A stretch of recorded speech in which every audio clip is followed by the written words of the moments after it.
Hi guys, DP here from Team Triple Drive coming at you today with a deck profile on the 7 Seas. Now this is something that I wanted to build for a while, but never really could be bothered to get in all this stuff. But I managed to trade in majority of the deck from a friend of mine from Momo, which he got it from another friend of ours. So a long story short, I ended up with this deck. I need to grab a few pieces and it is now complete apart from missing one Water Spout to Djinn, which I honestly cannot be bothered to get because they're about 15 to 17 quid each. But apart from that, it is all done and I want to profile the deck to you. Now, I treated it to be usable against new stuff, against Genius Strategy, Technical Booster 2, and I tested it against 2 decks so far from that Technical Booster, and it did well against one, but not so well against the other. So, videos coming up shortly with the battle videos. To be fair, both of us were learning our decks at that point, which means misplays could have been made, etc, etc. Also, this has changed slightly since the battle video, but you'll see the changes if you watch the videos. First up, we play for Lord of the Seven Seas Nightmist. Now, this is something I had to get in 1 extra of because the deck only came with 3. But it's a very, very strong card. The Break Ride allows you to rest 2 units for free and give them plus 5k. The fact that you can superior Break Ride with this following card, Plageton, is also very, very good. Now, this card is very strong because you can go Break Ride, rest something with its own ability, and get 3 units for free, which means on your Break Ride, superior Break Ride turn, you don't have to go Loved by the Seven Seas, which is our stride, and you can actually go for the kill with Night Rose. Now, one last card that I'm running is Gust Dragon. Now, you can just go for Nightmist, for Plageton, but I really like the Gas Dragon. I counted more as a grade 2 that can help you stride, because its ability just when it attacks, if it's hollowed, basically becomes a 19k if you mill 2. The reason I like it is because early game, if you get this in the drop zone, if you use a stride folder, you can res it and then start setting up your drop zone without having to go into Obadiah. However you say it. Obadiah is a very good card and it does get you your drop zone set up, but it's a slow card. You cannot make great plays on Obadiah. You're losing a turn for setup, and a lot of decks now can definitely take advantage of it, and they'll just push you back and you do not provide enough pressure for them. That's why I am trying to make this deck set up drop zone way before stride, or at least on the first stride, without having to go Obadiah. So yeah, that's it for the grade 3s. I do choose to play 8 of them because it's either that you play 4 Stride Enablers, and grade 3s are really good in this deck, so yeah. Then for the grade 2s I play 4 Ruin Shade. Now this is the same reason as I play Gas Dragon. I want to get the mills, I want to get the drop zone set up, I want to get the early reses, early pressure, etc, etc. This is also very good because it's an 11k swing. Very, very powerful card. It works on Vanguard or Rearguard, which is very good as well. So this is quite a perfect ride, to be honest, because later on the game it's not that amazing, but earlier on it's quite powerful. The fact that it can also attack the Vanguard, an 11k Vanguard on its own, is very, very good. That's why I play 4 of it. Then I follow up with 3 Negarooks. Negarook is so good that you really want to be able to have 2 of him in the drop zone, which is the main reason why I play 3, just in case one goes to damage, that you can still get the other 2 into the drop. Following up with 2 of this person. I don't actually know her name. His name, wow. Witch Doctor of the Seven Seas, Ray's Ruler. His hair is amazing. Ray's Ruler is the kind of card that you can replace, but this is my personal tech, I guess. Is something that I personally really like in this deck, because it allows you to make more board with the first stride. And that board also gets more power, you can get more columns, basically more pressure while saving your hand, which is very important, which is what Granblue generally excels at, and this helps you do it very, very early on. Now, you can replace this with Skeleton Cannoneer because Skeleton Cannoneer is not run in my build. I know a lot of people like that because you call it, you snipe something, you draw a card, it gets your hand, it gets rid of pesky things. But honestly, I might alternate between these two. But at the moment, I kind of like this more with the pressure, since I feel the decks these days, they don't have one unit that you want to get rid of. You want to get rid of their whole bloody field, right? They no longer have that, oh, okay, well, there's this Laurel, which if I get rid of, he only probably plays one more of it, so the chances of me living are much higher. No. You just want to kill their field, because one unit is no longer enough. For that reason, I choose to go more aggressive than defensive. Speaking of aggressive, Slash Shade. Slash Shade is something that I wish had space for more. I guess you could cut down this dude, Rune Shade, and get this to 3, but honestly, I barely use the combo where you get 2 of them out. However, I mean, I have done it before. But the reason he's really good is the fact that on the Nitro's turn, you can get yourself really good columns. Really good columns. Multiple attacks, 5 attacks, all of them being fairly decent guard required. Your kill turn is very powerful in this deck. Very powerful. Now, what you can do as well, you can take out Rune Shade. If you have a lot of Link Jokers in your area, you can put a Parkour in. I don't play Parkour at the moment because we have one Link Joker player, 2... Really, we only really have one Link Joker player. Well, we have more than one, but other people that have Link Joker, they're not like Link Joker players. They just have the Link Joker deck and they barely play it. So, and the guy who does play Link Joker, he doesn't come in that often. That's Andrew, by the way, from Team Triple Drive. He doesn't come in that often, and when he does, I'll just like change the deck around.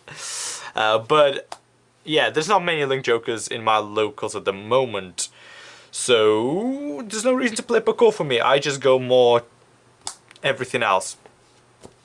Yeah, so the grade 2s is quite good. It's quite tight in the lineup, but, I mean, you can play around with the Rune Shade, I suppose. Then play 4 PGs, preferably all Water Spout Djinns, but I have to play 1 Gust Djinn because the deck only came with 3. That's fine. I mean, you do need them flips, but you really want to be able to learn to... Superior Grenache at the right time. It's kind of like a skill, to be honest. Getting your grips with when to Superior Grenache to get the end flips, and when to just keep going with your combos to push them, to kill them dead. You know, that's the important thing for you to learn with this deck. I play 3 Stride Enablers. I only play 3 because I play 8 grade 3s. As I said earlier, it's either you play 4 Stride Enablers and 7 grade 3s, or 8 grade 3s and 3 Stride Enablers. You can play 8 grade 3s and... sorry guys, my voice is going. 8 grade 3s and 4 Stride Enablers, but that's overkill. It's kind of dead. I don't feel the need for it. I think just 3 is fine. I don't know if I'd go down to 2. Like, there is something I would like to bump up to 4, which is... Dancing Cutlass, but I don't know if I'm willing to go down to 2. Now, Dancing Cutlass is insane. This is your little combo card that allows you to get early draws. It allows you to set up your drop zone early as well. It's just overall a very, very good quality card. Now, a lot of people are worried, well, they're not worried. A lot of people say that come Gash, Pirate King Gash, that this thing will go away. No, it won't, because Gash will be a 2-off in 7Cs. I'm not talking about Nitros, I'm speaking of 7Cs here purely. You value setup, early draw, early advantage, early setup way too much in this deck for you to completely replace this with Gash. Gash will be for those times when you didn't get this, when you didn't get the setup, and then you're just getting free advantage. To finish off the grade 1s, I play 3 Nightcrow. I play Nightcrow at 3 because I feel this is a very, very important piece of literally like the deck, because you can get really bad columns with this deck. So say you have a Gust Dragon and behind it you have Cutlass, you use the Cutlass. Now you can kill the Cutlass and get decent column swing for 26 instead of 24. Same thing, this is also very, very important with a card that you'll see in a second, allowing you to do very, very good combo with it. People that know Granblue probably know what it is. Oops. Nah. Alright, so for the zeros, we'll play 1 Feet of the Ghosty. This is your starting Vanguard. This is your early game mill, early game draw, early game setup basically. This is accompanied, and who the hell's messaging me? Bloody hell, shut up. This is accompanied by 1 Grenache. Grenache is going to be on flip, it's going to stay in the deck, it's going to be the thing that you hope to mill earlier on, so you don't have to go into, oh my god, I'm turning this thing off. Sorry guys. Fucking A. This is something that you hope to mill, honestly. If you don't, you kind of probably gonna need to go Obadiah. Unless you feel that you can kill them early enough without running out of Counter Blast. At that point, then yeah, sure, you don't need Grenache, I guess. But for the rest of the triggers, for the rest of the zeros, I guess, we play 4 heals. Heals are very important in this deck because they heal you. Pro tips. Also G-Guardians, obviously. Then play 8 crit. 4 of it being the Banshee. Banshee's in the trial deck, you can get that one. But yeah, this is just move to soul, draw, sets up your soul for your Cutlass plays without losing you anything. And to finish it off, we play 4 of the stand trigger. The stand trigger is very, very good because you can kill it, you call it, hollow it from the, well, you call it from the drop zone, hollow it, give a unit plus 10k, then you kill it with Nitro to get a better booster. This thing returns to deck, and boom, that was a pretty sweet combo. During your kill turn, this is something that you might want to consider going to power up things as much as possible. So yeah. Onto the extra deck. Now, the extra deck, I usually alternate with the G-Guardians. So, forgive me, spoiler alert, I'm just going to start with the G-Guardians, I guess. At the moment, I just have 4 of the Granblue one.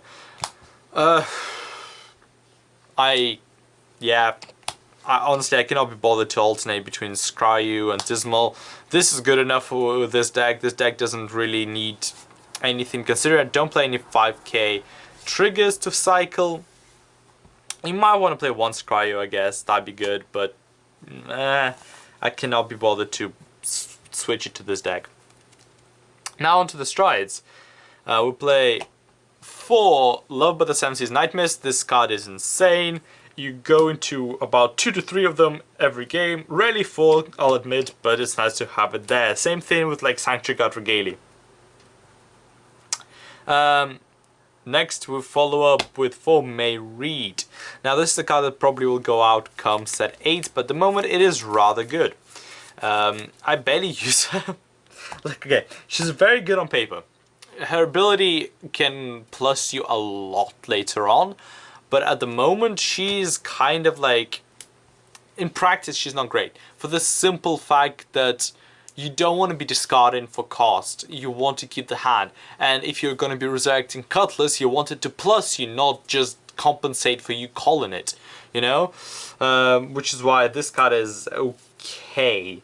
I mean, she'll probably end up going out, because I will replace her with 2 more Nitros, because I only play 2 at the moment, and then 2 Gash. At the moment I only play 2 Nitros because I honestly only ever go into 2. And I only feel the need to play 2, but I can see that game's gonna start lasting a lot longer with the advantages, especially with decks like Great Nature, whatever it's called, Colony, Mega Colony, that's the one, and basically any deck that can get a lot of hand. So you might want to be able to go your kill turn twice, so yeah. And to finish off, play 2 Obadiah. If you're playing Parkour, you go 1 Obadiah, 1 Sabreeze, or you bank on getting a heal trigger, which I think is kind of silly. So you go 1 Obadiah, 1 Sabreeze. But yeah, I never go into the second Obadiah. I try to avoid the first one to begin with. So what you can do, I guess, is play Bandit from, because it's something that gets a counterblastless effect off if you hit, which is very nice, which is pressure, it'll waste their guard. I mean, at the point that you use Bounty Drum anyway, you're probably pushing them for game, but yeah, it doesn't matter, you know. Obadiah can nicely mill out non-triggers from the deck, which then leaves you with more triggers to sack them with. Apart from that, guys, that's the deck. I tried to explain to the best of my abilities. I still need to get more practice with the deck. I'm not a pro with it, not gonna lie. I might trade this deck away as well, so if you never see it again, don't be surprised. But yeah, so far, this is it, guys. I hope you enjoyed this video. If you did, leave a like. If you didn't, please let us know what we could do better next time. And I'll see you in the next one. This has been DP from Team Triple Drive, signing out.